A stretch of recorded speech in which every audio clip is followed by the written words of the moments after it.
Top quality और consistent performance के लिए सिर्फ सिल्वर पंप नाम याद रखना।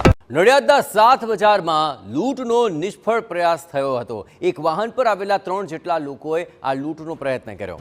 દુકાનથી ઘરે જતા વેપારી પાસેથી 50,000ની લૂંટનો પ્રયત્ન કરવામાં આવ્યો। વેપારીએ રોકડનો થેલો પકડી રાખતા લૂંટનો પ્રયાસ નિષ્ફળ થયો હતો।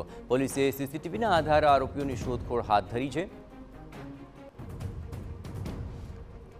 તો આખી ઘટનાના સીસીટીવી ફૂટેજ સામે આવી રહ્યા છે, જ્યાં સાથ બજારનો આ વિડીયો છે કે જ્યાં લૂંટનો નિષ્ફળ પ્રયાસ કરવામાં આવ્યો। આપણે જણાવીએ કે વેપારીને લૂંટવાનો આ પ્રયત્ન કરવામાં આવ્યો હતો, જો કે તે નિષ્ફળ પ્રયત્ન રહ્યો। આ આખી ઘટનાના જે ફૂટેજ સામે આવ્યા છે, જેમાં આ લૂંટનો પ્રયત્ન થતો હોય અને આરોપીઓને આ જ ફૂટેજને આધારે શોધી કાઢવાની કામગીરી હાથ ધરવામાં આવી છે। સાથ બજારની અંદર વેપારીને લૂંટવાનો પ્રયત્ન થયો હતો, જેમાં વેપારીને લૂંટવા માટે આ બજાર વિસ્તારની અંદર તેનો પીછો કરવામાં આવ્યો અને આરોપીઓ તેને લૂંટવાનો પ્રયત્ન કરી રહ્યા હતા, પરંતુ આ પ્રયત્ન નિષ્ફળ રહ્યો। જો કે હવે સીસીટીવી ફૂટેજને જ આધાર બનાવીને આરોપીઓને પકડવા માટેની કામગીરી દુકાન બંધ કરીને આ બાજુ થેલી લઈને આવતો હતો।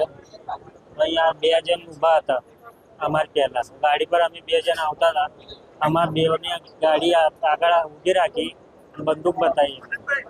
અમે ગભરાઈ ગયા, બૂમાબૂમ કરી તો લોકો આવ્યા એક બાજુથી જોવા, એટલે બધા નહીં ગયા।